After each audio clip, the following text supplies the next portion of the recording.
Hey everyone, today we're going to teach you how to get crystal clear and perfectly sharp photos every time you shoot with your phone. I'm Lee Loftus of We Are Loftus, and I'm here to teach you all about using your cell phone in shooting your food in restaurants and hotels. If you're into that, subscribe over here, click the bell, and follow every Tuesday for our new videos.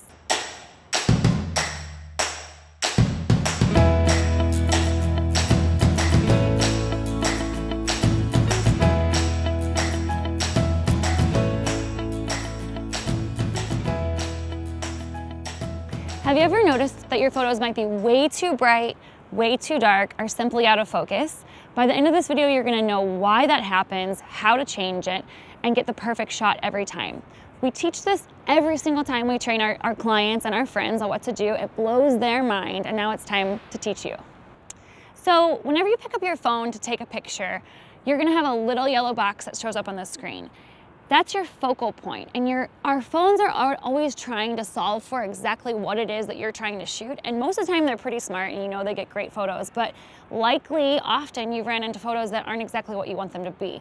So you can actually take your finger and set your focus where you want it to be. So you can tap your phone, so if your dish is right there, tap the yellow box to be exactly where your dish is and where you want the focus to be. So once you've set your focus, you can actually press and hold that box until you see at the top of the screen where it says AE/AF lock, and that stands for autofocus, auto exposure. And when you press and hold it, it's going to actually lock in place. From there, you can notice if either your background is too bright or your dish is too bright or anything's too dark. You can take your finger where that little sunlight is and slide it up or down to change your exposure. And whenever you're done setting it, it will stay locked in place.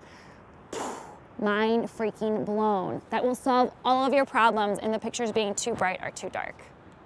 You can see the screen's a little bit bright. This bread is definitely blown out. So I'm gonna press and hold, and see up here it says AEAF lock. Now I can slide my finger up or down to control the light, and wherever I lock that square, that's where the focal point will stay. Until I tap it again, I can move it to any other location. Let's say I wanted to focus on that clock. Not a great shot, but I'm showing it for the demo. Press and hold.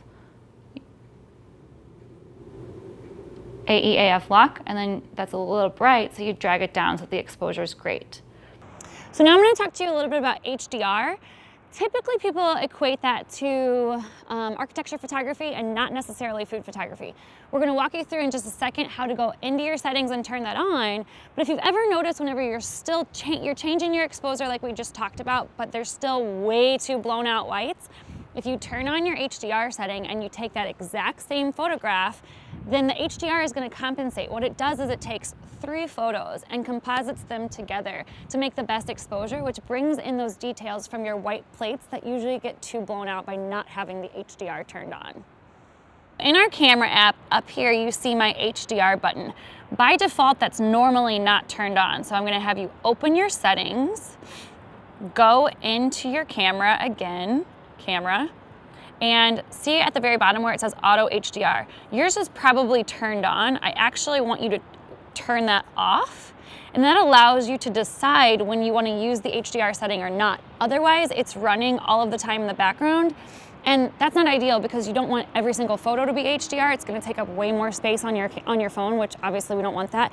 And again, you want to be dictating whenever you use it. If the plates are too bright, sometimes if you have HDR on for food, it's going to be way too dramatic and add way too much color and contrast. So you're in charge of your photos and you make the decisions on how you shoot them.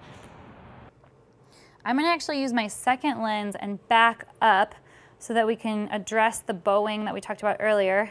I'm going to set my focus here, and right now you can see the rim of the bowl is way too bright. So you actually want to tend to shoot a little bit dark, because just like whenever you guys are teaching your young chefs, if you have too much salt, you can't remove it. Here, if you don't have detail, you can't add it. So I do still have a little bit of blown out here on the left-hand side. I'm going to go ahead and leave it because I think it's still a very strong shot and there's enough detail around. I think that's a great one. I'm going to come a little bit closer, reset my focus. And this could also be a good time to play around with HDR.